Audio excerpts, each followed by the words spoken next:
Für heute Morgen ein sehr einfaches Wort Gottes. Wir haben uns viel mit dem Paulus beschäftigt. Es geht mir sehr gut, aber es ist immer eine Gefahr. Und die Gefahr ist, dass wir die Aufmerksamkeit auf einen Menschen richten, anstatt auf den Herrn dieses Menschen. Ich denke noch immer daran, was einer unserer Lehrer mal sagte. Wir können, und das ist gut, uns Menschen zum Vorbild machen. Aber wir müssen immer daran denken, dass kein menschliches Vorbild uns die Kraft übermitteln kann, wirklich diesem Vorbilde nachzufolgen. Das kann nur der Herr und Heiland selber tun. In ihm ist die Quelle aller Kraft. Und aus dem Grunde sagt auch Paulus, aus Gnaden bin ich, was ich bin. Und ich vermag alles durch den, der mich mächtig macht, nicht in mir selber. Die Kräfte sind nicht in uns selber. Und heute Morgen ein ganz einfaches Wort von diesem Herrn. Scheinbar der Herr hat uns schon auf die Psalmen heute gerichtet. Und ich lese uns heute Morgen den meistbekanntesten Psalm, Psalm 23. Also das ist ein Psalm, den die meisten von euch auswendig kennen. Ob wir den inwendig kennen, das ist etwas anderes. Auswendig kann man schon was lernen, aber inwendig das wirklich zu erfahren, das ist etwas anderes. Nun merken wir mal, wir sagen sehr oft von Psalm 23, dass er zwischen 22 und 24 steht. Nun, das ist so ganz selbstverständlich. Das ist so selbstverständlich, als wenn mein Lehrer sagte, als wir an Kapitel 7 ankamen, im Römerbrief, sagt der Brüder, vergesst nicht, dass Römer 7 zwischen 6 und 8 steht. Naja, was könnte sonst noch zwischen 7 und 8 stehen? Oder 6 und 8 stehen? Und so geht's hier. Und doch ist es ganz auffallend, dass wir hier 3 Psalme haben, die sehr oft in den Kommentaren als ein Dreiklang bezeichnet werden. Und die uns ganz wunderbar in die Geschichte unseres Herrn und Heilandes einführen. Psalm 22, Christus, der Gekreuzigte, der da ausruft, mein Gott, warum hast du mich verlassen? Christus am Kreuze. Psalm 24, Christus auf dem Throne. Also da führt er uns in die andere Seite hinein. Psalm 23, Christus, unser Heiland, heute. Psalm 22 in der Vergangenheit geschrieben. Psalm 24 in der Zukunftszeit geschrieben. 23 ganz in der Gegenwart. Also, Psalm 23 gehört uns heute in einer ganz besonderen Weise. Aus dem Grunde möchte ich diesen Psalm lesen. Der Herr ist mein Hirte, mir wird nichts mangeln. Er weidet mich auf einer grünen Aue und führet mich zum frischen Wasser. Er erquicket meine Seele, er führet mich auf rechter Straße um seines Namens willen. Und ob ich schon wanderte im finstern Todestal, fürchte ich kein Unglück, denn du bist bei mir. Dein Stecken und Stab trösten mich. Du bereitest vor mir einen Tisch im Angesichte meiner Feinde. Du salbest mein Haupt mit Öl und schenkest mir voll ein. Gutes und Barmherzigkeit werden mir folgen mein Leben lang, und ich werde bleiben im Hause des Herrn immer da. Wie schon gesagt, Der fängt an und betont die Gegenwart. Der Herr ist mein Hirte. Und dann geht er über in die Zukunft. Im zweiten Teil des ersten Verses. Mir wird nichts mangeln. Er sagt nicht, mir mangelt nichts. Nicht hier. Darauf kommt er. Aber mir wird nichts mangeln. Dann wieder im letzten Verse, merkt euch die Umstellung von der Gegenwart auf die Zukunft.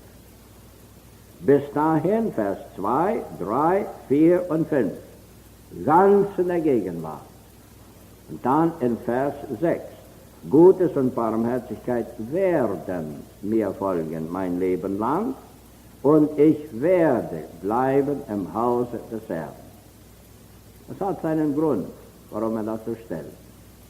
Natürlich ist dieses Erfahrung. Ich glaube persönlich voll und ganz, dass diese 3 Psalme in dieser Weise von David geschrieben sind. Und David gibt uns hier seine Erfahrung.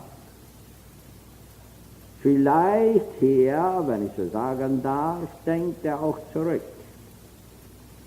Ich wundere, ob ihr wisst, wer zum ersten Mal in der Bibel das Wort von mein Hirte braucht.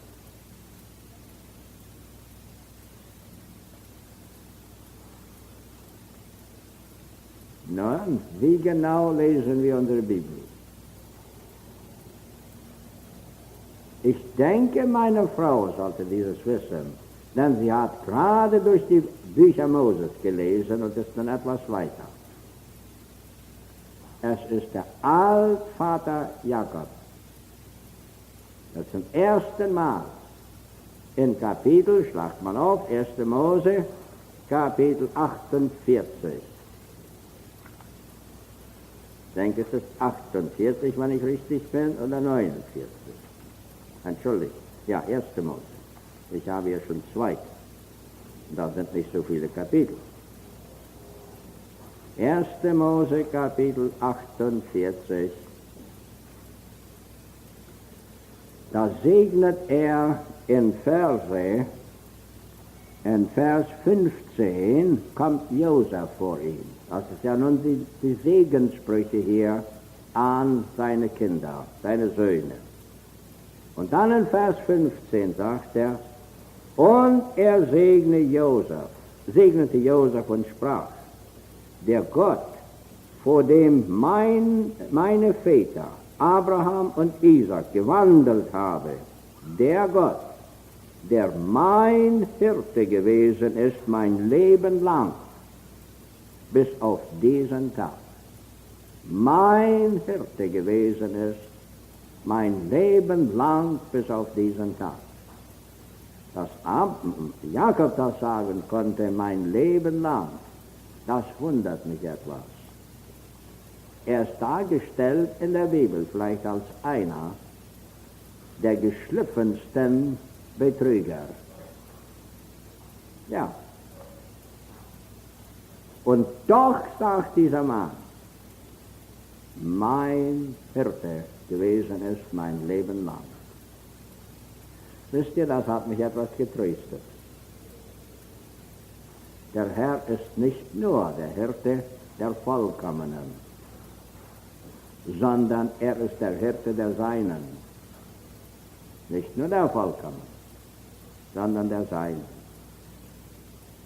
Natürlich war David auch nicht vollkommen. Und doch spricht er klar über die Gegenwart. Nun, das mag sein, dass er diesen Psalm gedichtet hat, als er selber die Schafe hütete. Er wenigstens war mit dem Leben eines Hirten gut bekannt. Dann dichtet er diesen Psalm, vielleicht als junger Mann, ich weiß nicht. Wir wissen ja die Sache nicht in Einzelheiten, aber es ist ein Psalm der Erfahrung, wo er vielleicht seine Erfahrungen überträgt auf den Herrn. Oder wo er sein Leben schon als junger Hirte gestaltet hat, nach dem Ideal, wie er glaubte, dass ein Hirt sein sollte, und das Ideal vom Herrn selber nahm.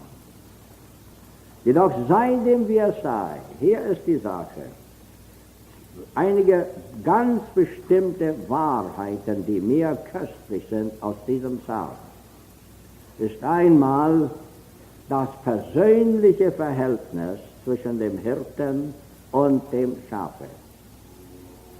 Habt ihr gemerkt, dass wie persönlich das ist? Der Herr ist mein Hirte, nicht ein Hirte nur, sondern mein Hirte. Und dann immer wieder nun das Persönliche, merken wir. Er weidet mich, nicht uns, sondern mich. Er führet mich. Und geht so durch. Er erquicket mich. Wieder, er führet mich auf rechter Straße. Er führet mich. Und dann kommt er noch etwas näher. Hier ist es die dritte Person und ich. Er ist. Nun geht's tiefer. In Wirklichkeit könntet ihr nun den nächsten Vers so lesen. Und ob ich schon wanderte in der tiefsten Dunkelheit oder Finsternis, so kann man trotzdem auch noch in Finsternis hineinkommen. Erlaubt der Herr, der gute Hirte, es wirklich, dass seine Schafe auch in Finsternis hineinkommen. Ich denke da an meinen sehr lieben Freund, mit dem ich mehrere Jahre zusammenarbeiten durfte. Erst war es mein Schüler, ein Bernhard, oder wie wir ihn nannten, Kreuker. Er wurde unser Leiter in einer Mission, ich meine Feldleiter, in einer großen Kindermission, die wir in Kanada führten. Und nun ist er in einer Gemeinde, und ich sprach jetzt vor einigen Tagen mit dem Bruder, nicht in dessen Gemeinde, aber wo der als Knabe Gemeindeglied war, sprach ich mit ihm noch. Und nun ist er dort abends und hält seine Abendstunde und zeigt den Leuten die Not der Menschheit. Und siehe da, nachdem er nach Hause kam von der Abendversammlung, wird er krank. Plötzlich krank und so scharf krank, man eilt mit ihm zum Hospital. Und das war nicht zu weit, das war nur ungefähr 20 Kilometer entfernt, man ist bald beim Hospital. Und da geht dieser liebe Bruder, der vielen Menschen zum großen Segen gewesen war, geht er in eine Dunkelheit hinein. Findet ihm alles. Sein ältester Bruder, Franz, kommt zur Hilfe von einigen 100 Kilometern entfernt. Und sie stehen 3-4 Tage an der Seite dieses Mannes. Und er blieb in einer absoluten geistigen Finsternis. Als ob ihm alles geschwunden sei, alles. Und er glaubte scheinbar in dieser Finsternis, ich gehe ewig verloren. Alles war weg. Jedoch Gott gab Gnade, in den letzten Stunden, da leuchtet es auf. Da stellt man, und er ging frohen Glaubens über klaren Blickes, was mich so sagen, ging er rüber in die Ewigkeit. Ich kann selber nicht verstehen, warum der liebe Gott es erlauben würde, einem treuen Knechte. Und er zahlte einen guten Lohn dafür, er hatte eine gute Anstellung, gab die ganze auf und arbeitete in einer Mission, die ihm damals 5 $5 den Monat zahlte und sonst war er auf Gott angewiesen, voll und ganz. Also von dem Standpunkt, warum würde der liebe Gott so einen Mann in die dunkelste Finsternis hineinkommen lassen? Das Rätsel werden wir nie entziffern in dieser Welt. Aber ein Ding ist wahr: dunkle Zeiten kommen. Nun merkt aber mal die Umstellung. Je dunkler es wird, Hier heißt es auch dann aber nicht, er ist bei mir, sondern du. Da geht es in die zweite Person hinein. Warum? In der dunkelsten Zeit, da kommt der Herr auf einmal in einer ganz besonderen Weise ganz nahe. Dann ist es nicht mehr er, dann ist es du. Und da bleibt es nun du hier. Du bist bei mir, nicht er, du bist. Also er tritt so nahe und er sagt er weiter, dein Stecken und Stab, nicht sein, sondern dein Stecken und Stab, die trösten mich. Weiter, du bereitest vor mir einen Tisch im Angesichte meiner Feinde. Du salbest mein Haupt mit Öl und schenkest mir voll ein.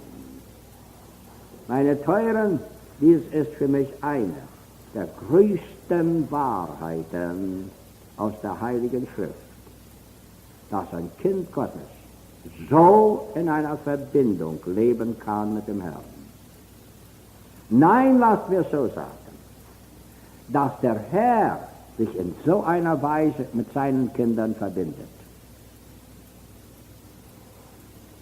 Es ist nicht immer unsere Verbundenheit mit ihm, es ist seine Verbundenheit mit uns. Das ist das große Rätsel, nein, Geheimnis. Wie sagt der Apostel Paulus, das Geheimnis Christus in uns. Christus in uns. Nicht nur wir in ihm, aber er in uns. Das ist für mich das größte Geheimnis, das es gibt. Ich dachte für mich selber auffallend, dass erst ein Psalm gelesen wurde, aber dann, wie gesprochen wurde, dass wir Zugang haben. Die Frage für mich, die größere ist noch sogar, erlaube ich ihm den vollen Zugang? Erlaube ich ihm den vollen Zugang? Also dieses Persönliche. Meine Brüder und Schwestern, es ist nicht nur, dass wir Kinder Gottes sind, sondern dass ich ein Kind Gottes bin. Dieses Persönliche, das darf unter keinen Umständen, darf das verdunkelt werden in unserem Leben. Sobald wie das schwindet, sind wir auf sandigem Boden. Da schwindet vieles andere mit dem. Aber dieses Persönliche, dass ich weiß, nicht nur, dass ich mich an Christus halte, sondern dass er sich an mir haltet oder an mich gebunden hat. Das ist das Große. Aus dem Grunde freue ich mich, dass er sagt, dass er in Johannes Kapitel 10 sagt, niemand wird sie aus meiner Hand reißen. Und mein Vater ist größer denn alle. Und niemand kann sie aus meines Vaters Hand reißen. Meine Teuren, Gott hat sich an uns gebunden. Das ist für mich das Große. Dass wir uns an ihn binden, das ist natürlich, hätte ich bald gesagt. Nehmt die Sünde weg, dann ist das natürlich. Aber dass ein großer, allmächtiger, heiliger, gerechter Gott sich an uns binden würde, das ist für mich das Wunderbare. Und doch ist es hier.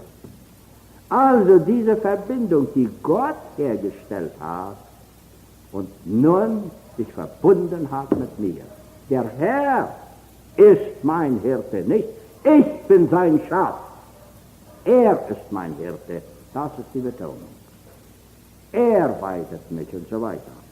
Nun das Zweite hier, für mich ist dieses Auffallende, dass jeder Dienst in diesem Psalme von ihm geschieht und nicht von mir. Und ich denke, der Herr führte mich in ganz besonderer Weise auf diesen Psalm von dem Standpunkt, ich habe hier in letzter Woche. Und nicht zu sehr.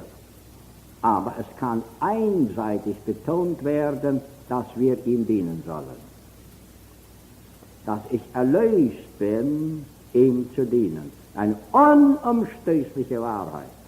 Aber merken wir, ich werde ihm nie mehr dienen können, als ich ihm erlaube, mir zu dienen.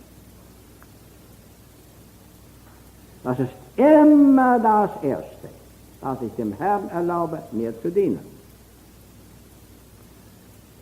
Ich denke, wir erklären den Morgen Gottesdienst sehr oft von einer falschen Seite. Wir sagen, wir gehen in den Gottesdienst und dann meinen wir wirklich, dass wir hier am Sonntagmorgen, hier dienen wir dem Herrn. Ich denke, es gefällt dem Herrn, wenn wir Loblieder singen, so wie wir heute gesungen haben, und unser Dankesgebet ihm aussprechen, voll und ganz, das ist absolut Ordnung. Aber meine Teuer, der Sonntagmorgen Gottesdienst ist hauptsächlich, dass Gott uns dient. Er will uns heute Morgen dienen, damit wir gestärkt und mit neuem Mut, mit neuer Kraft hinausgehen, ihm dort zu dienen, in der Welt dienen. Er will uns dienen. Das ist für mich das Große hier.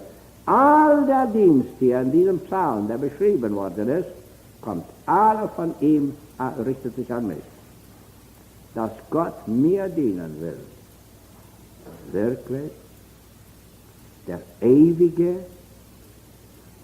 der unerklärliche, der herrliche Gott in Christus Jesus will mir dienen. Hier ist der Psalm. Er weidet mich. Er führet mich zu frischem Wasser. Er führet mich auf rechter Straße. Er erquicket mich. Der ganze Dienst geht von ihm aus. Ich habe schon hier betont, und ich sprach letzten Sonntag etwas darüber in der anderen Kirche. Ich will glauben, dass wir viel zu wenig es betonen, dass wir heute einen hohen Priester haben zur Rechten des Vaters. Wozu ist er da? Er ist da, um uns zu dienen. Um uns zu dienen. Ganz genau, so wie der hohe Priester. Der musste ja zweimal eintreten in das Allerheiligste am Versöhnungstage. Einmal für sich erst. Das brauchte unser Herr und Heiland nicht, denn er war ohne Sünde. Aber der hohe Priester, der musste einmal erst hineingehen und für seine persönlichen Sünden dort versöhnen. Und dann kam er und ging mit der ganzen Sündenschuld der Menschheit hinein, der Juden, des Volkes hinein, um da sei die Sündenschuld in der Weise zu versöhnen. Und den Segen von Gott zu erflehen für das Volk. Aber es war die Erflehung des Segens, mit dem, und erflehtem Segen, mit dem er dann rauskam und sein Volk segnete. Im Heiligtum heute, in der Gegenwart Gottes, erfleht Jesus den Segen, den wir genießen können. Den erfleht er für uns. Das ist sein gewaltiger Dienst, damit wir überhaupt einen Segen genießen können von dem Angesicht eines heiligen, gerechten Gottes. Das ist sein Dienst dort. Die beständige Anwendung seiner Versöhnung auf Golgatha, um uns den Segen möglich zu machen. Und dann segnet er. Dann segnet er. Natürlich, wenn es hier heißt, er weidet mich, er führet mich, er erquicket mich und wiederum er führet mich, er tut das sehr durch seinen Heiligen Geist, sein Wort, seine Boten, in verschiedener Weise, aber er ist und bleibt die ewige Quelle davon, unser Herr und Heiland. Dort zur rechten Hand Gottes nimmt er den Segen, ganz genauso wie der Apostel Paulus sagt in Apostelgeschichte 2, dass wo der Heilige Geist ausgegossen wird, da sagt er hat den Heiligen Geist vom Vater empfangen und nun ausgegossen. Das war der Sohn. so ebenfalls gegenwärtig, wenn wir uns das so vorführen dürfen. Da ist er nun zu Rechten des Vaters und empfängt von der ewigen Quelle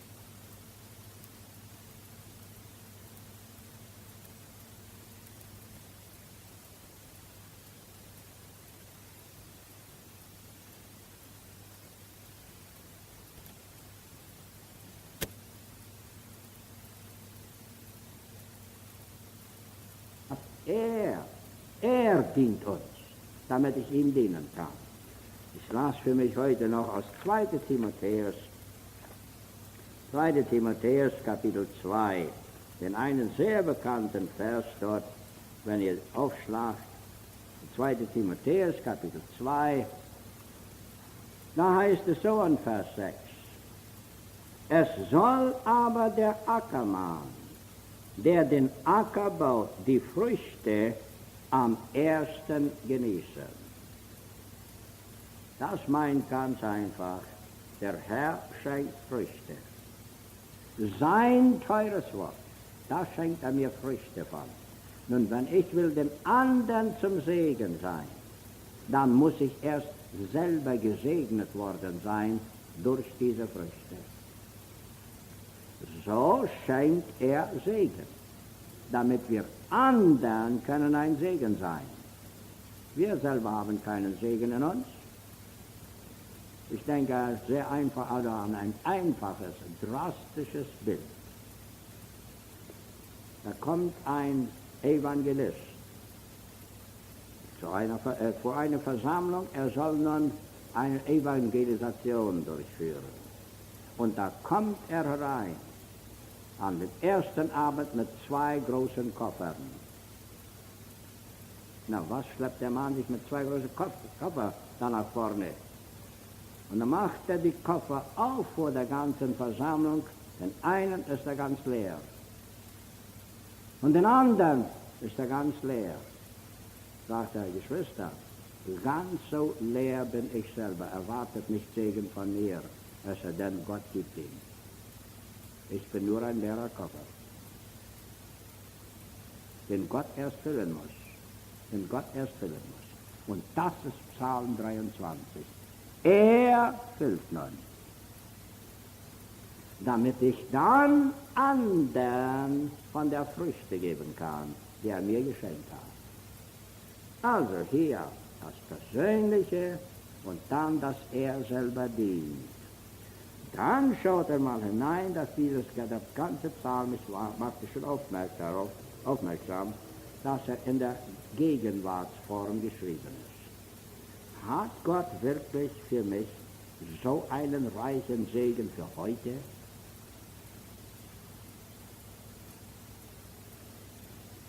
Ich habe schon darauf hingewiesen, als junger Christ, ich war sehr, sehr unwissend. Ich hatte aber einen großen Hunger. Was kann ich sagen? Und als dann zum ersten Mal die Pfingstler an mich herantraten und sagen, ja, du hast, aber Gott hat noch mehr für dich. Das habe ich nie vergessen. Sie glaubten es in ihrer Weise, aber ein Ding gaben sie mir doch mit. Gott hat noch mehr für dich. Er hat noch mehr für mich. Wie kann ich mehr von dem erhalten oder mir schenken lassen, was er für mich hat? Lest einmal diesen Psalm in den Einzelheiten und seht, was fehlt uns da noch. Wenn er uns hier, er weidet mich auf grüner Aue. Er führet mich zu frischen Wasser. Also immer neuen Segen. Nicht ein altes Wesen, übergebratene Kartoffeln jeden Tag. Ich sagte hier zu einigen Gästen wohl, wie es meinem Bruder ging. Er war in einer Schule und die eine Tante, wo sie im Quartier waren, die war sehr einfach in ihrem Kochen. Sie glaubte, die Leute seien zufrieden, wenn sie Kartoffeln 3-mal am Tage hatten. Da sagte eine Junge, sie waren doch 4 oder 5, was immer sie waren, sagte, Jungs, am Morgentisch seid gescheit, lacht nicht. Ich muss heute beten. Die Tante bestand darauf, die Jungs, wenn sie da aßen, waren 4, 5, was es damals war, die mussten beten. Dann macht dieser eine sein Gebet auf. Er wollte der Tante etwas beibringen, dass sie auch mal etwas anderes als Kartoffeln haben wollten. Da betet er Kartoffeln in der Früh, Kartoffeln in der Brüh, Kartoffeln alle Zeit, Kartoffeln bis in alle Ewigkeit. Amen.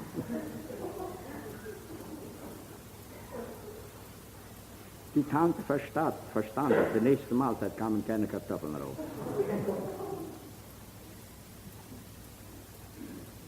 Hier erweidet uns auf einer grünen Aue frische Wasser.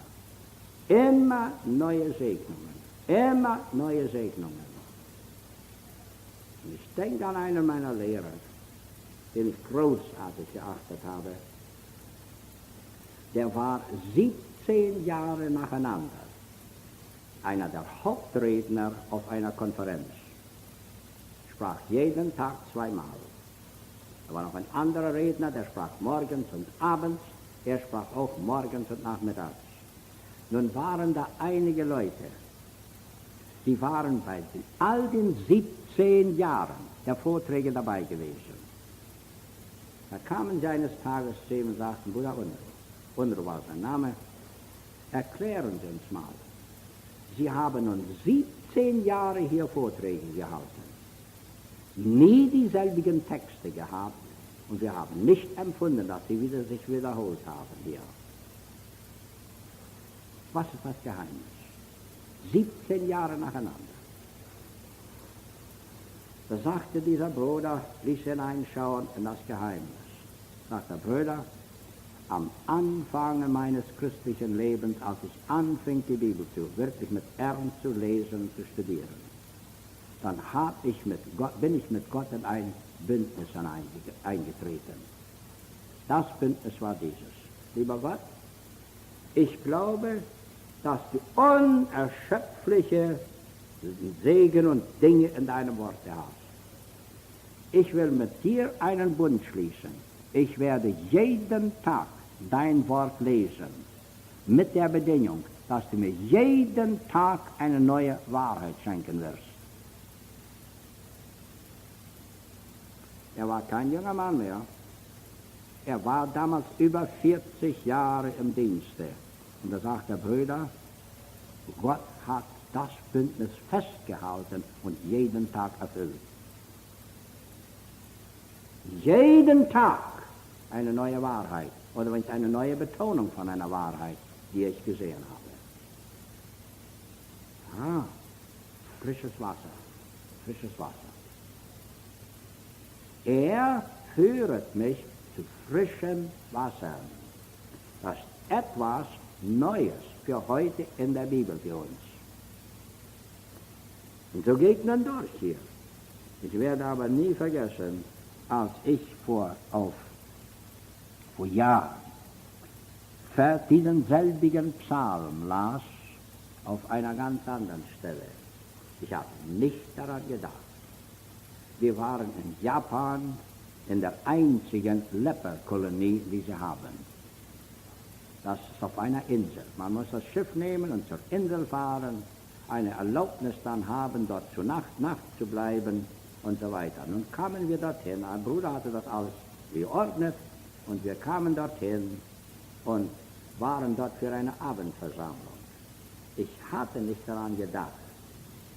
Ich las diesen Psalm und sprach diesen Leuten, da waren so 70, 80 Leute vor uns, einige saßen ganz verhüllt in hier, denn ihr Angesicht war zu weit schon vernichtet durch die Krankheit, Aussatz. Die anderen ganz verknöcherte Finger, Hände und Füße und so weiter, die saßen dort vor uns.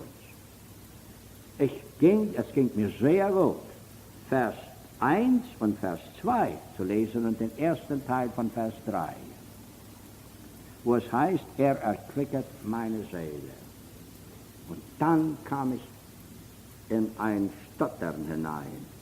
Er führet mich auf rechter Straße. Konnte ich diesen Menschen sagen, Gott führt euch auf rechter Straße in diese Situation hinein? Ich weiß nicht mehr, was ich darüber sagte. Das muss ich frei bekennen. Aber ich fand mich durch, machte einige Bemerkungen und ging weiter. Wie will man diesen Leuten sagen? Er führet dich auf rechter Straße, um seines Namens willen.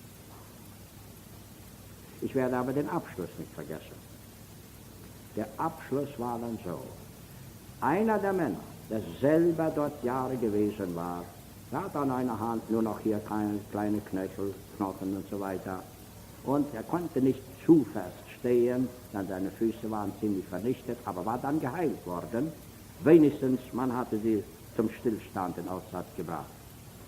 Der, nachdem er entlassen hätte werden können, nein, er hatte die Christus gefunden, er blieb dort als Seelsorger. Da stand dieser Mann auf und nachdem er einige Bemerkungen gemacht hat, so, sagt er, die Brüder haben uns ihres gesagt, nun wollen wir antworten mit unserem Lieblingsliede. Da sangen sie los, ob so oder anders der Herr mich regiert. So gilt nur sein Wille, ich halte ihm stille, denn er führt zum Ziele, wo es herrlich sein wird. Herr, dir wollen wir vertrauen, denn du bist versehen, bis wir droben dich schauen, in himmlischen Höhen. Ich muss bekennen, ich weine nicht sehr oft bei Liedern. Zuallererst hier diese Leute vor mir. Die singen, ob so oder anders der Herr mich regiert. So gilt nur sein Wille, ich halte ihm stille. Denn er führt zum Ziele, wo es herrlich sein wird. Ich muss sagen, ich konnte meine Tränen gar nicht wehren. Schaut in die Versammlung hinein.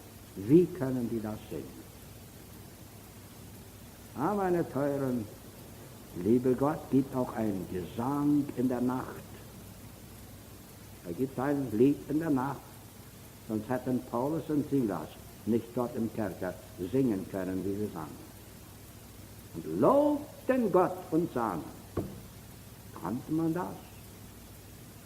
Striemendem oder blutendem Rücken, Hände und Füße im Stock. Ja, er führet mich auf rechter Straße. Auch wenn ich es nicht verstehe, ich will nicht in mein Leben hier hineingehen, ich muss aber sagen, viele der Wege, die der liebe Gott geführt hat, kann ich bis heute noch nicht verstehen. Aber ich kann in den Wegen ruhen. Und man hält sich fest. Hier ist der Hirte. Er führet mich auf rechter Straße. Nicht um meines Namens willen, sondern um seines Namens willen. Also, geht einmal hinein und seht den Reichtum seiner Segnungen. Alles. Ich bin gekommen, dass sie das Leben und volle Genüge haben sollen. Psalm 23 gibt uns die volle geistliche Genüge, die wir brauchen. Nun aber als letztes hier noch, merken wir, hier heißt es in Vers 1 und in Vers 6, mir wird nichts mangeln. Wie kann er das sagen? Mir wird nichts mangeln. Gutes und Barmherzigkeit werden mir folgen mein Leben lang. Und ich werde bleiben im Hause des Herrn immer da. Wo kommt ihm diese Versicherung, diese Zuversicht her? Ganz einfach. Weil er seinen Hirten kannte und ihm vertraute. Ganz einfach. Kennen wir ihn? Ja, teilweise. Wart nur noch mal 10, 15 Jahre, macht also aber, dass ihr vorwärts kommt. Alter schützt vor Torheit nicht, sagen wir. Und Alter meint nicht unbedingt Wachstum. Es gibt manche Leute, die sind schon 50 Jahre bekehrt, sind aber noch ganz kleine Kindlein. Haben nicht gewachsen. Dann denke ich aber wiederum an den Bruder, den ich gestern nannte, meinen Freund Jakob F. Der wurde bekehrt mit 6 Jahren. Ich habe es von seinem Vater und seiner Mutter, die wir gut kannten. Wir wissen von keiner Zeit, sagten sie, wo der Jakob je irgendwie scheinbar zurückgegangen ist oder uns Mühe gemacht hat. Der wuchs. Und als er 20 Jahre alt war, 19 Jahre alt war, lernte ich ihn kennen. Da war er ein erwachsener Mann im Glauben. Oh ja, sehen wir, dass wir vorwärts kommen, dass wir unseren Herrn und Hirten besser kennenlernen. Zu erkennen ihn, sagt Paulus, zu erkennen ihn. Das geschieht ja nun durch das Wort, Gemeinschaft mit ihm, Gemeinschaft mit Kindern Gottes, die ihn mehr kennen als wir. Ich danke Gott heute, dass er mir einen Freund schenkte, als ich 18, 19 Jahre alt war. Ich war eben bekehrt damals, 19, 20 Jahre alt, eben bekehrt. Da schenkte er mir einen Freund, der war nachher an 80 Jahren. Auffallend, nicht wahr? Für anderthalb, fast 2 Jahre ist kaum ein Sonntag vergangen. Die letzten 9 Monate lag er im Bett, wo ich nicht einige Stunden mit dem Bruder verweilte. Was hat der in mein Leben hineingetragen? Aus seinen vielen, vielen Jahren der Erfahrung. Was hat er hineingetragen? Also hier, wir wollen wachsen, wir wollen unseren Hirten besser kennenlernen, mehr kennenlernen. Aber wir müssen ihm auch vertrauen. Wir müssen ihm vertrauen. Der Herr ist mein Hirte, mir wird nichts mangeln. Wiederum, Gutes und Barmherzigkeit werden mir folgen mein Leben lang, und ich werde bleiben im Hause des Herrn. Eine Zuversicht. Erfahrung, kennenlernen, ihm vertrauen. Da kann man ruhig in die Zukunft hineinschauen. Der Herr ist mein Hirte. Mir wird nichts mangeln. Wir beten. Unser Gott und Vater, wir können dir nie genug danken, dass du in deiner ewigen Gnade und Barmherzigkeit uns so einen wunderbaren Herrn und Heiland geschenkt hast. Wir danken dir für ihn, der sein Leben für uns aufopferte, sein Leben für uns dahingab und nun seinen ganzen Dienst vor dir für uns dort, für uns und den Dienst für uns dort verwirklicht. Wir danken dir dafür. Wir danken dir, unser Heiland, dass du unser Hirte bist, der gute Hirte, der Oberhirte für unsere Seelen. Wir danken, dass wir dich kennenlernen dürfen und dass wir dir vertrauen dürfen. Wir bitten, dass du uns tiefer und tiefer da hineinführen möchtest, dass wir ruhig und bestimmt sagen könnten, mir wird nichts mangeln. Gutes und Barmherzigkeit werden mir folgen mein Leben lang, und ich werde bleiben im Hause des Herrn immer da. Segne uns dahin um deines Namens willen. Amen.